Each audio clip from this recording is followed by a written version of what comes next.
Fundamental considerations.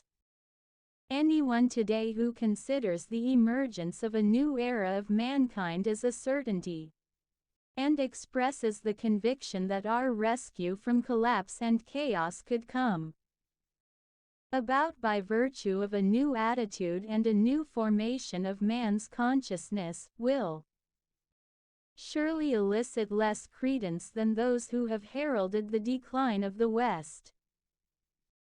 Contemporaries of totalitarianism, World War II, and the atom bomb seem more likely to abandon even their very last stand than to realize the possibility of a transition, a new constellation or a transformation, or even to evince any readiness to take a leap into tomorrow, although the harbingers of tomorrow, the evidence of transformation, and other signs of the new and imminent cannot have gone entirely unnoticed. Such a reaction, the reaction of a mentality headed for a fall, is only too typical of man in transition. The present book is, in fact, the account of the nascence of a new world and a new consciousness. It is based not on ideas or speculations but on insights into mankind's mutations from its primordial beginnings up to the present, on perhaps novel insights into the forms of consciousness manifest in the various epochs of mankind, insights into the powers behind their realization as manifest between origin and the present, and active in origin and the present, and as the origin before all time is the entirety of the very beginning, so too is the present the entirety of everything temporal and time-bound, including the effectual reality of all time. Phases: yesterday, today, tomorrow, and even the pre-temporal and timeless. The structuration we have discovered seems to us to reveal the basis of consciousness, thereby enabling us to make a contribution to the understanding of man's emergent consciousness. It is based on the recognition that in the course of mankind's history, and not only Western man's, clearly discernible worlds stand out whose development or unfolding took place in mutations of consciousness. This, then, presents the task of a cultural historical analysis of the various structures of consciousness as they have proceeded from the various mutations.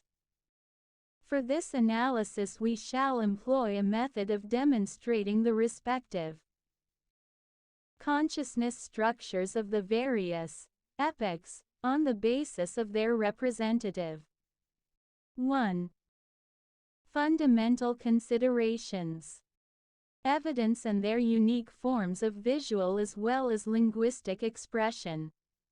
This approach, which is not limited to the currently dominant mentality, attempts to present invisible, tangible, and audible form the respective consciousness structures from within their specific modalities and unique constitutions by means appropriate to their natures.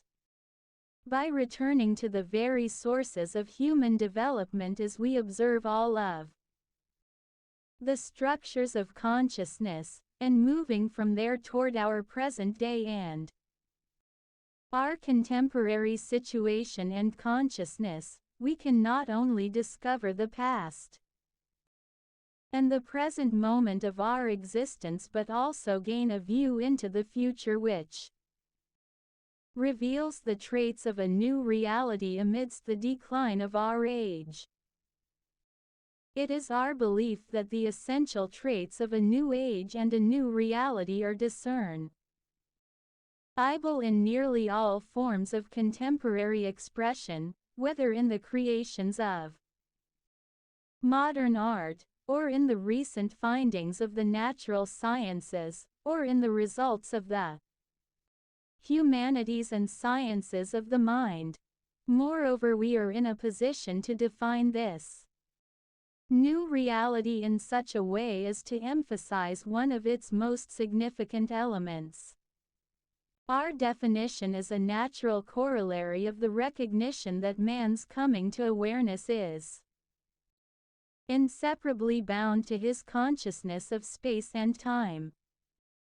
Scarcely 500 years ago, during the Renaissance, an unmistakable reorganization of our consciousness occurred, the discovery of perspective which opened up the three-dimensionality of space. This discovery is so closely linked with the entire intellectual attitude of the modern epoch that we have felt obliged to call this age the age of perspectivity and characterize the age immediately preceding it as the unperspectival age.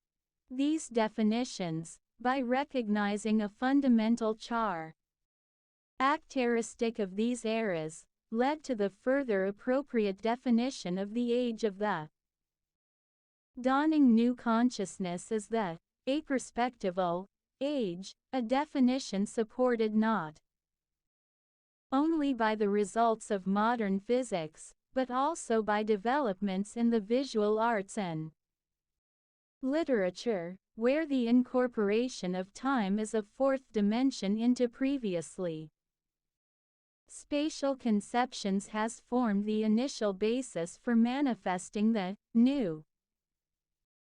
Aperspectival is not to be thought of as merely the opposite or negation of perspectival. The antithesis of perspectival is unperspectival. The distinction in meaning suggested by the three terms unperspectival, perspectival, and aperspectival is analogous to that of the terms illogical, logical, and allogical or immoral, moral, and amoral. Point 2. We have employed here the designation aperspectival to clearly emphasize the need of overcoming the mere antithesis of affirmation and negation. The so-called primal words, word, for example, evidence two antithetic connotations. Latin altus meant high, as well as low. Sacere meant sacred, as well as cursed.